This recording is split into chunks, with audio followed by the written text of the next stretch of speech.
रिसद BJP की लोकप्रिय विधायक शिखा राय जी है।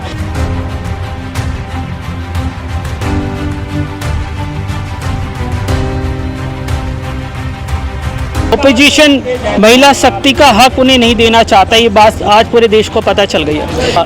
बिल का जो असर है वो हमें विधानसभा चुनाव खासतौर पर पश्चिम बंगाल में ज़रूर देखने को मिलेगा, ऐसा मोदी जी ने कहा है। ये बात बिल्कुल सामने आई है कि लोकसभा में सीटें बढ़ाने की ज़रूर बात हो रही है। आप देखेंगे नॉर्थ ईस्ट में कुछ इलाकों में तो सिर्फ 1 या 2 सीटें हैं। बहुत सारे ऐसे इलाके हैं जहाँ पर घनी आबादी है, उसके बावजूद भी एक ही मेंबर पार्लियामेंट वहाँ से चुना जाता है। मेरे साथ बीजेपी की लोकप्रिय विधायक शिखा राय जी है। मैम, जिस तरीके से नारी वंदन अधिनियम को लेकर एक बड़ा घमासान देखने को मिला और कहीं ना कहीं ओपोजिशन महिला शक्ति का हक उन्हें नहीं देना चाहता, ये बात आज पूरे देश को पता चल गई है। जी बिल्कुल, असली चेहरा कांग्रेस पार्टी का और इंडिया अलायंस का सामने आ गया है।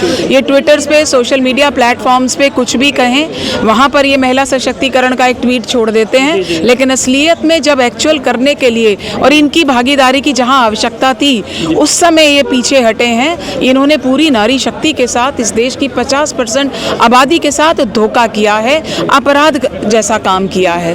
क्योंकि और नियत साफ है, तो फिर आप स्पष्ट कहते क्यों नहीं? आप कहो कि हमें महिला आरक्षण नहीं चाहिए। और मैं ये समझती हूँ कि जिस तरह की परिवारवाद की राजनीति कांग्रेस में चलती है, उसके चलते उनको आम महिला का, साधारण महिला राजनीति के क्षेत्र में क्यों नहीं आती, इसकी समझ कभी नहीं आ सकती है। उनके लिए राजनीति कुछ ही परिवारों तक सीमित है। उन्हीं के महिलाएं आगे आएंगी, रहेंगी, इसलिए वो संतुष्ट हैं। उनको नहीं मतलब है साधारण और आम महिला को सशक्त करने की जो बात इस संशोधन के माध्यम से होनी थी वो लागू हो। मैम, इसका बिल का जो असर है वो हमें विधानसभा चुनाव खासतौर पर पश्चिम बंगाल में जरूर देखने को मिलेगा, ऐसा मोदी जी ने कहा है। देखिए, देश की महिलाएं अब जागरूक हो गई हैं, समझती हैं। देखा है पिछले 3-4 दिन उन्होंने टीवी के सामने बैठ करके कौन उनके हित की बात करता है, कौन नहीं करता। तो जो उनके हित की बात करेगा वो उसको वोट करेंगी। क्यों नहीं करेंगी? वो सोचने समझने की ताकत रखती हैं। उन्होंने चुनाव को किसी को जिताने की ताकत रखती हैं, तो किसको वोट नहीं देना ये भी समझ उनको है। विपक्ष बार बार कह रहा है 2023 में जब बिल पास हो चुका है तो तभी से 200 जो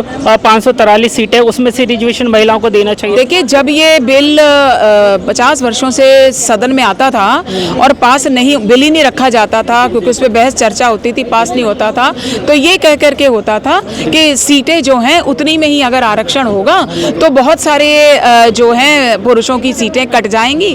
और वैसे भी जो बढ़ी हुई जनसंख्या को है, क्या उसको उसका प्रतिनिधित्व तो नहीं मिलना चाहिए?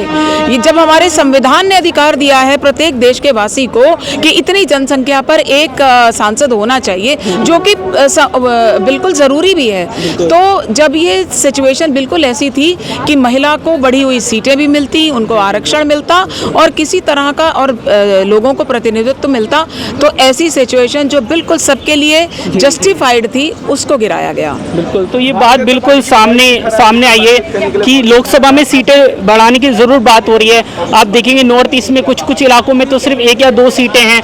बहुत सारे ऐसे इलाके हैं जहाँ पर घनी आबादी है, उसके बावजूद भी एक ही मेंबर पार्लियामेंट वहाँ से चुना जाता है। लेकिन आज जिस तरीके से बड़ी बात हो रही है, बार बार जिस तरीके से नारी वंदन अधिनियम की बात हुई और वो अधिनियम पास नहीं हो पाया है, इसका ठीकरा सरकार पर, ओपोजिशन सरकार पर ज़रूर फोड़ना चाहता है। लेकिन एक बात ज़रूर साफ हो गई है कि इस अधिनियम से ओपोजिशन कटघरे में ज़रूर खड़ा हो गया है। तो इनक्रेडिबल भारत न्यूज़ लाइव के लिए महेंद्र कुमार शर्मा।